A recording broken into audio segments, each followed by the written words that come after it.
അയ്യോ വലൈക്കും സലാം. നീ അത് തായിട്ട കേട്ടാ, എല്ലാം എടുത്തിട്ട് തായിട്ട. ഉണങ്ങീനാ അടക്കം നല്ലോണം ഉണങ്ങണോ, പിന്നെ ആരും എടുക്കില്ല, അത് മേങ്ങിയില്ല. ആയി സുള്ളിയത്തേക്ക് കൊണ്ടുപോയിക്കും.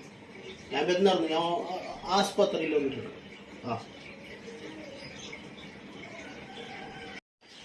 ഡോക്ടർ പോലെയാ? ക്ലിനിക്ക് ക്ലോസ് ചെയ്തല്ലോ. എന്നെ ഒന്ന് നോക്കിയാറു മോളെ. ശരി വാ. അൽഹംദുലില്ലാഹ്. എന്തൊക്കെ രോഗം, എന്ത് പറ്റിയേ? കുഴമ്പിനില്ലേ, കാലിലെ കുഴമ്പിന് ഭയങ്കര വേദന. കുളമ്പിനാ? അല്ലിക്ക, ഈ കുളമ്പ് രോഗം എന്ന് പറയണത് കന്നാലുകൾക്ക് തന്നെ അസുഖല്ലേ? അതിനിപ്പോ ഞാൻ എന്ത് ചികിത്സിക്കാനിക്കാനെ?